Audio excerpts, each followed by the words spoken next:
जो तो को कांटा बुए वहां को बो तू भला, वो भी साला क्या याद करेगा, पड़ा था किसी से पाला। अरे भैया क्यों संपर्क करें, आप देखिए इस समय क्या हो रहा है। यहाँ से वहाँ तक गुरुदेव जहाँ भी जा रहे हैं इन सब की हालत टाइट करते हुए जा रहे हैं। आप देखो 2018 के जजमेंट को जो सेशन कोर्ट ने फैसला दिया तो इसको चुनौती नहीं दी गई आज तक कुछ, और कोई रिपोर्टिंग नहीं की गई कि भैया क्या हो रहा है, इसको चुनौती दी जाए। अगर हाई कोर्ट उस फैसले को रद्द करता तो हम सुप्रीम कोर्ट में चुनौती देते, तो सुप्रीम कोर्ट के अंदर भी चुनौती नहीं दी गई, यानी बापूजी को बाहर ही नहीं लाना था। उसके बाद क्या हुआ, 2013 के बाद से क्या प्लानिंग हो रही थी, इधर जाओ उधर ज्ञापन दो, उधर जाओ उधर ज्ञापन दो, हमको सरकार नहीं आने दे रही है, हमको मशीनरियां नहीं आने दे रही है, हमें ऐसा हो रहा है, हमें वैसा हो रहा है, इतने दुनिया भर के फजीते सब वगैरह की गए। ये तो सारी दुनिया को पता है। और अगर कोई व्यक्ति अहमदाबाद आश्रम में फोन लगाता है, गुरुदेव की लीला चल रही है, गुरुदेव का संकल्प होगा जब आएंगे, आप उनके लिए यज्ञ करो, उनके लिए ये करो, और सब षड्यंत्रकारियों को वो हो, बड़े बड़े लाखों करोड़ों के वकील चल रहे हैं, बदल रहे हैं, और जो एक्चुअल में उनको निकाल के बाहर लाने वाले थे उनको गुरुदेव के नकली लेटर लगा के और उनको नहीं करने दिया, बोले गुरुदेव की आज्ञा है। तो भैया जो भगवान श्री कृष्ण ने द्वारिका जब डूब रही थी तो वो मुस्कुराकर बंसी बजा रहे थे, कछु फर्क नहीं पड़ रहा था उनको।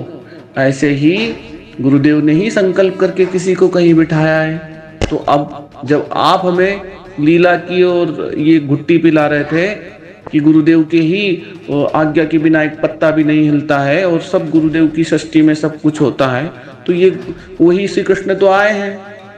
कोई शक है क्या किसी को कि बापूजी श्री कृष्ण नहीं है? क्या उन्होंने लीला नहीं करी है? क्या उन्होंने 6 जनवरी छाछ पर वो नाचे नहीं है? हाँ, स्वरूप दूसरा है, वो आसाराम जी बापू का स्वरूप है, तो है तो वही श्री कृष्ण। तो सभी को पता है कि वहां सर क्या हुआ इतने समय में, बड़े बड़े वकील वहां गए, बड़े बड़े ऐसे लोग गए हैं, वो क्या नाम था उनका जिन्होंने ये राम जन्मभूमि के लिए किया था, विष्णु जी, हम उनसे मिले थे तो बोले हम तो अहमदाबाद के आश्रम में इनसे मिले हैं कि भाई आप हमको ये केस दो, ये बापूजी का केस हम यूं बाहर करके बाहर निकालते हैं। तो उनमें व्यक्तिगत मिला उनसे गोवा के हिंदू राष्ट्र अधिवेशन में पिछले साल के अंतर्गत। उन्होंने बताया हमें तो मना कर दिया कि नहीं नहीं नहीं नहीं नहीं, उसमें गुरुजी की आज्ञा नहीं है। तो गुरुजी की आज्ञा से ही हो रहा है ये सब। ये गुरुजी चाहते हैं कि ये सुपड़ा साफ हो जाए, ये केंद्र साफ हो जाए, ताकि ये जो बैठे हुए हैं सारे के सारे, और रही बात ये सब समाप्त होना चाहिए। देखो सीधी सी बात है, नहीं तो गुरुजी हमारे इतने शक्तिशाली हैं, वो कुछ भी एक यूं कर दे तो क्या से क्या हो जाए, पर वो नहीं कर रहे हैं क्योंकि वो वही जानते हैं कि क्या होने वाला है। अब जो है अभी भी गुरुजी का एक पैर बाहर है, अभी धीरे धीरे कहा था ना गुरुजी ने एक बड़ा धमाका होगा और फिर हम आने वाले हैं, तो लोगों को लग रहा था कि कुछ और क्या धमाका होगा। धमाके तो अब चालू हुए हैं और हमारे मन में अब पूरी संतुष्टि है। पहले हम कुछ भी आश्रम में कुछ भी चीज होती रहती या होती थी हम दौड़ के जाते थे, पुलिस के लठ खाते थे, ये खाते थे। हम समझ गए हैं कि इधर तो पुलिस भी लठ मारेगी और ये बाद में हमें भी नहीं घुसने देंगे, तो इन्होंने बाद में हमें नहीं घुसने दिया। और हम जैसे जो गुरुजी के लिए आए थे, गुरुदेव की उसके लिए आए थे, वही हमको वापस लौटना पड़ा इन चीज़ों से। तो भैया हमारा तो निवेदन है, निवेदन क्या, हम तो हमारी व्यक्तिगत के दुनिया की जानो, जिसको जो करना है सो करो।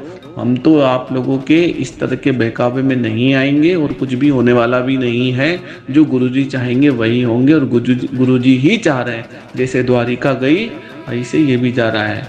जय राम जी की जय, श्री राम, हरिओम। जो तो को कांटा बुए वहां को बो तू भला, वो भी साला क्या याद करेगा, पड़ा था किसी से पाला।